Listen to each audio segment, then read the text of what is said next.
So, a little brief intro into the relationship between the Bantu and nature. So, I cannot explain this without explaining the various concepts of Kemet, because you will find that we are Kemet.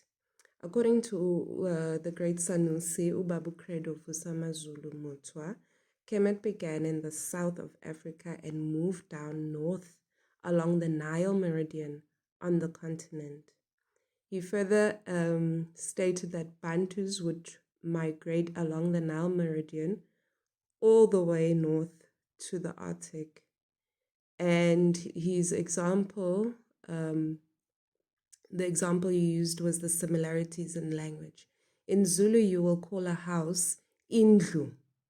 And then the Arctic, you will call a house igloo, which is very similar in language. Okay. On the right there, you see the hat that is called isicholo. All right. You can see the similarities between Queen Nefertiti and the Nguni royalty there. So we are in fact Kemet. Kemet began in the south and moved north. Right? Okay. So Ugogo Rutendo Ngara explains how our ancestors worshipped or lived, let me rather put it that way. Worship is a strong word, but lived, okay? So NTU, Ndu, is the life force, is believed to be the life force that brings everything into being, manifesting in different forms, okay? And I put the reference there, biblical reference there. Please, for your further reading, you will get what I'm saying. And Muntu, which is singular for human being, and Bantu, which is plural for human beings. I put the reference there as Genesis 1 verses 2 and 6. So we understand, that as it says in Genesis there, chapter 1, that we are Muntu, we are the original beings, reasoned beings. You understand? We are in the image of Untu. You understand? So Bantu, which is also known as Ma'at, the way of life for Umuntu, is a divine law that governs all things, and it takes a specific way of life which by which all must live. It is also it also means that all things created are connected to and are dependent on each other through the empowerment of Untu. You understand? And the concepts of Untu are truth, balance, order, harmony, law, morality, justice. These concepts are mandatory and actually, in fact, natural for all aspects of life with respect to the Bantu. We're talking spirit, ancestors, human beings, and nature.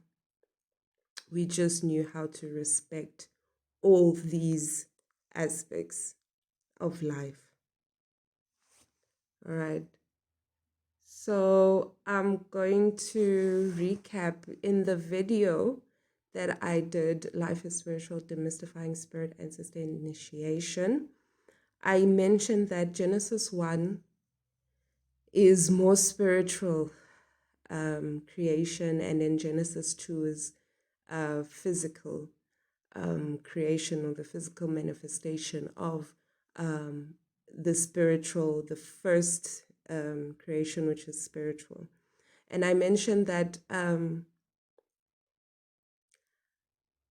where it says, let the earth bring forth, where God said, let the earth bring forth, and the earth brought forth, meant that these are living entities. These are spiritual entities that are alive, that are able to create. These are the creation spirits. It also says, let the waters, God said, let the waters produce, and the waters brought forth, meaning the waters, yes, gave birth to what was instructed. So these are living entities. So as a Bantu, I was further explaining, and I will further elaborate this, as I was explaining that as a Bantu person with a ancestral calling, you are called to go back and reconnect with those spiritual entities of creation in order to, number one, connect with the powers that be. Number two, to draw wisdom in order to help your people, you know. And I gave example of Joseph, and Joseph is an amazing, it's amazing his story, because Joseph, yes, was very right. He was a prophet. He had, and he has the Ebenesip, you know. So in any case, without digressing, those creation spirits are alive. You understand? Romans 8, verse 19 also speaks to this. It says, for the earnest expectation of creation waiteth for the manifestations of sons of God, meaning that nature is alive, you know. I said everything came first in the spiritual and then was manifested in the physical, you know. So if you want to go back, I would encourage you to watch that video to just get a further understanding of what I'm saying. But because of this, and I will further elaborate this, the Bantu requires for their body the earth elements, and for their spirit water elements. Earth for physical healing, the body, but not just that, but to just demystify it, but water for spiritual rebirth. So, the Bantu having this connection with nature, this is what I'm trying to say as we are by DNA connected to God. I will further elaborate this. We are naturally born with this connection to nature.